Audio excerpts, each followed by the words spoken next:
Bom, inicialmente eu agradeço a Abracrim, especialmente ao Dr. Luiz Eduardo Bellarmino, ao Dr. Antônio Bellarmino pelo convite, ao Dr. Luiz Eduardo Durso pela minha apresentação. Cumprimento também a todos aos renomados colegas aqui que também irão ser ponentes nesse primeiro congresso de crime contra a ordem econômica.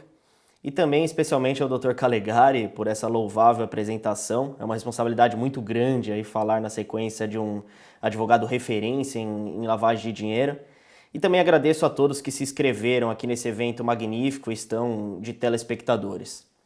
Bom, pois bem, adentrando direto aqui ao meu tema de Direito Penal Econômico Internacional, cujo tenho bastante experiência prática no dia a dia, tendo em vista aí a atuação em diversos processos criminais, de extradição com múltiplos países requerentes, em diversos países da União Europeia e outros continentes também, com atuação a âmbito do Tribunal Europeu, na ONU, Corte Interamericana de Direitos Humanos. Vou falar um pouco aqui de um caso em concreto, que eu sou advogado, que envolve operações financeiras internacionais com criptomoedas e também os reflexos a âmbito nacional, brasileiro, obviamente, e a âmbito internacional. Bom, eu vou deixar no início da minha apresentação duas perguntas, vou refletir sobre o assunto e no final vou responder as perguntas. Pois bem, a primeira pergunta é: se uma empresa, que aqui vamos denominar de empresa X, oferece contratualmente uma prestação de serviço de gestão e intermediação de sistema inteligentes de valores e, curiosamente, vendeu soluções para terceiras empresas investigadas em um inquérito policial de lavagem de dinheiro e, por exemplo, também prática de pirâmide financeira, ou até mesmo por um crime de estelionato e fraude em caráter transacional, envolvendo transações de criptomoedas com o SDT, que é o dólar digital, e também por meio de operações criptografadas na rede blockchain, através de corretora Binance ou outras corretoras. Transações essas que, em tese, teriam sido feitas por carteira criptografada ligado a pessoas físicas investigadas. Ela deve ser condenada criminalmente, essa empresa X, denominada empresa X? A segunda questão é: a empresa e a pessoa física do sócio dessa empresa X, ela pode ter as contas empresariais e pessoas físicas bloqueadas em caráter antecipado? Agora a gente vai abordar aqui algumas questões antes de responder, obviamente, as duas perguntas. Bom, pois bem, pensando no lado da empresa X de gestão, muito importante a gente ter atenção se a empresa tem um programa de compliance estruturado e, sobretudo, eficaz, e um due diligence, e também a proteção de dados e outras exigências legais, e principalmente a questão do KYC, que é o conheça seu cliente, que consiste em identificar e verificar a identidade dos clientes de uma instituição financeira ou também qualquer outra entidade que precise cumprir aí as regulamentações anti-lavagem de dinheiro, que é no caso, por exemplo, o ALM, o Gerenciamento de Risco de Lavagem de Dinheiro, que consiste em uma abordagem sistemática para identificar e avaliar e monitorar e controlar também os riscos associados à lavagem de dinheiro e, sobretudo, ao financiamento do terrorismo. É muito importante a implementação de políticas e procedimentos de ALM para garantir a conformidade com as leis e, sobretudo, as regulamentações também aplicáveis, visando minimizar a exposição a atividades ilegais. E o principal objetivo do KYC é proteger as instituições financeiras contra a lavagem de dinheiro e o financiamento também ao terrorismo. É muito importante a gente analisar também a existência de triangulação jurídica, se de fato existe, se os atos financeiros são todos lícitos e possuem documentos comprobatórios, além também de um vasto conteúdo de controle de compliance KYC. Bom, eu deixo aqui uma terceira pergunta, que eu vou responder logo na sequência, que é a seguinte: essa empresa X de gestão e intermediação de negócios, ela pode se reservar no direito de não disponibilizar, por exemplo, documentos que a autoridade policial lhe requer, visto que estaria infringindo uma das cláusulas contratuais que garante o sigilo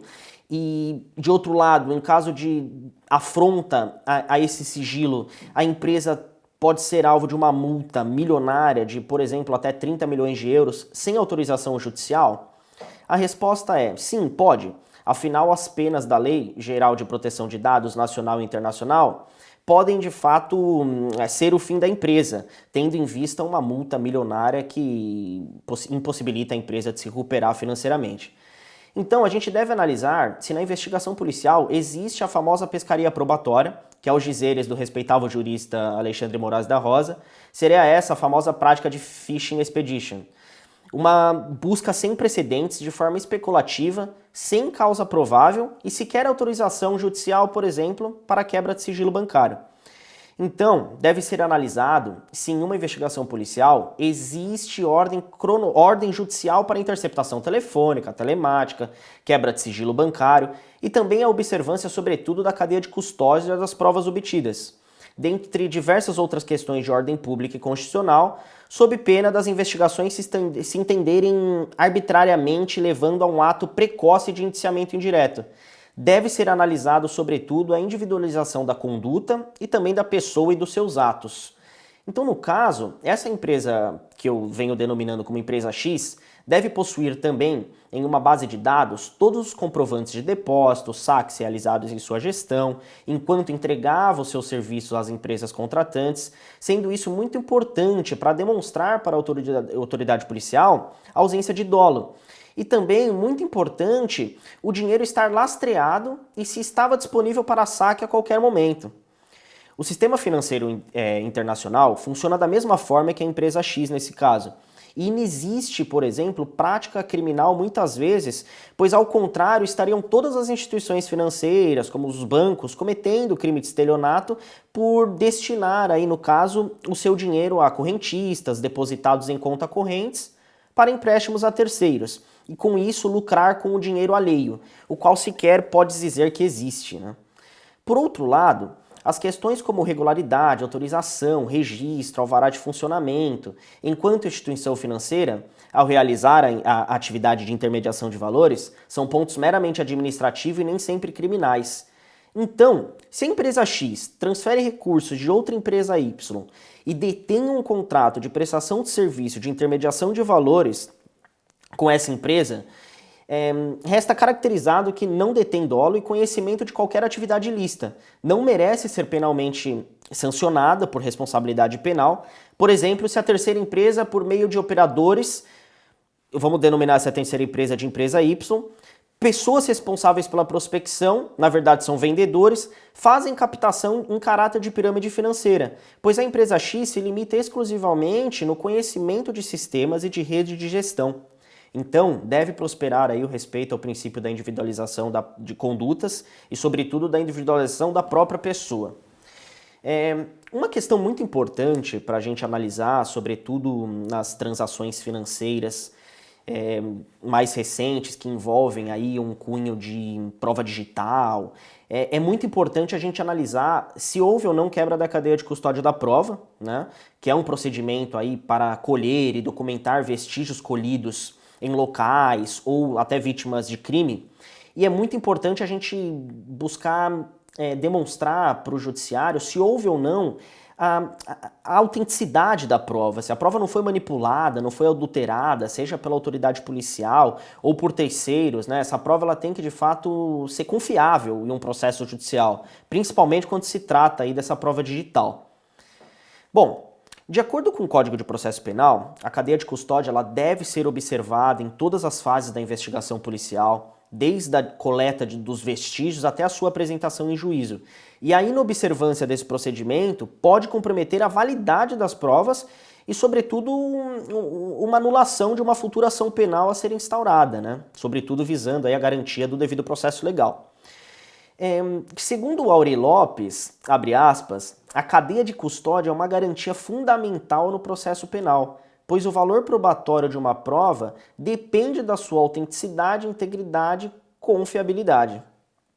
Bom, pois bem, ainda na esteira aí da cadeia de custódia, é muito importante a gente analisar a ementa do habeas corpus 653.515, que tramitou no STJ, em que trata da quebra da cadeia de custódia da prova, em que houve ausência de lacre e fragilidade do material probatório. E nesse caso, não se agiu de forma criteriosa com o recolhimento dos elementos probatórios e sua preservação, e acabou por ter a ordem concedida e absolvição do paciente em relação ao crime de tráfico de drogas. Deve ser analisada, sobretudo, a integralidade do material a ser conservado em um HD, com a integralidade da prova digital colhida, especialmente no que se refere aí à ausência de informação sobre como os vestígios foram documentados, como foram encontrados e por qual fundamento se chegou às conclusões policiais apresentadas.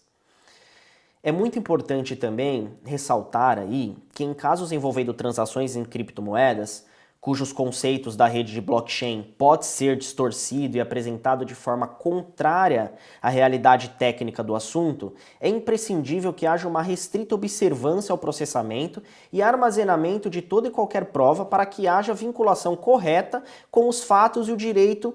e não sobrevenha injustiças. O HD com material bruto preservado, o código hash, que é o lacre digital da prova digital que assegura que essa prova não foi adulterada e foi preservada da maneira legal.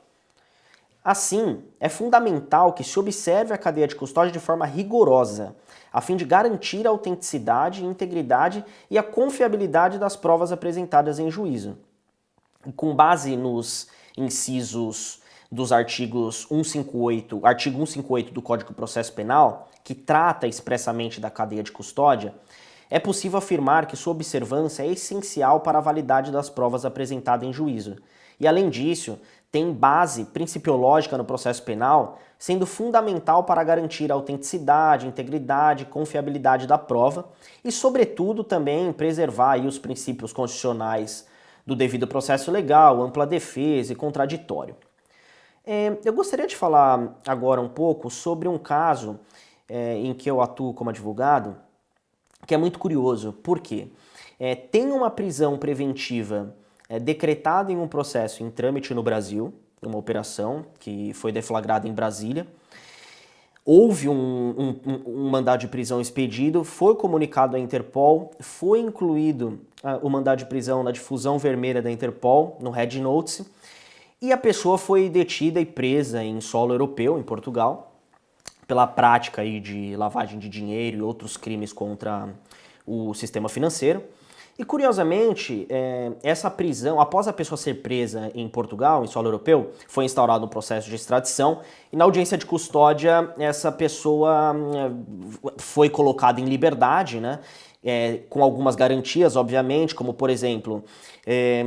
as medidas aí de coação, né, de entrega de passaporte, proibição de se ausentar do território português, obrigação de comparecer de 15 em 15 dias no órgão criminal policial. E esse fato é muito interessante, por quê? Porque se pararmos para pensar, se houve um pedido de prisão, um mandado de prisão expedido no Brasil e, consequentemente, em Portugal, quando a pessoa foi detida na audiência de custódia, em processo de extradição, ela foi colocada em liberdade,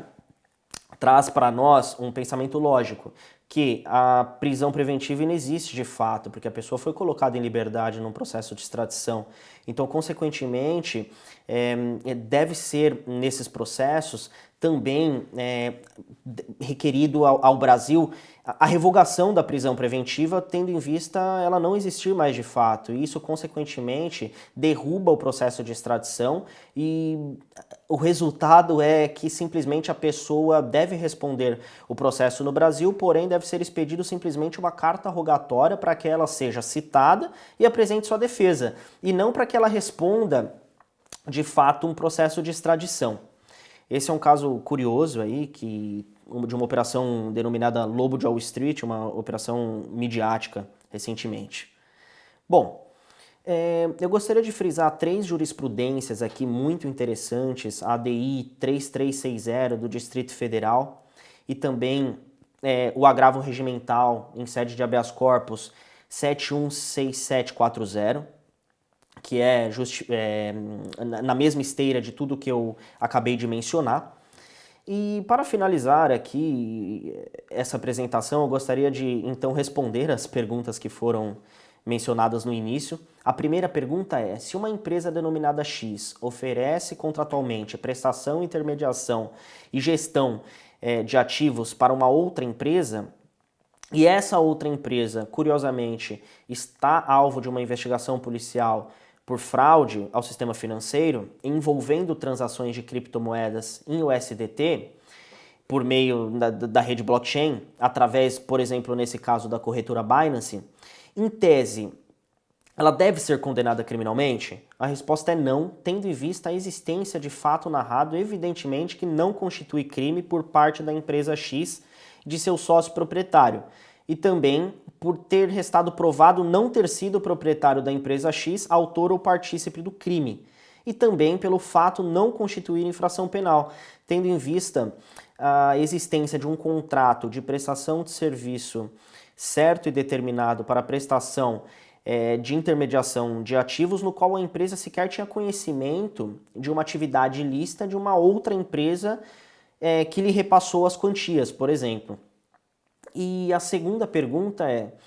a empresa e pessoa física do sócio dessa empresa X pode ter as contas empresariais e pessoais bloqueadas em caráter antecipado? A resposta é obviamente que sim, elas podem ter bloqueadas, mas imediatamente em caráter de urgência também devem ser liberadas, pois é ato ilegal e abusivo o bloqueio de contas e de valores nelas contidas de modo antecipado.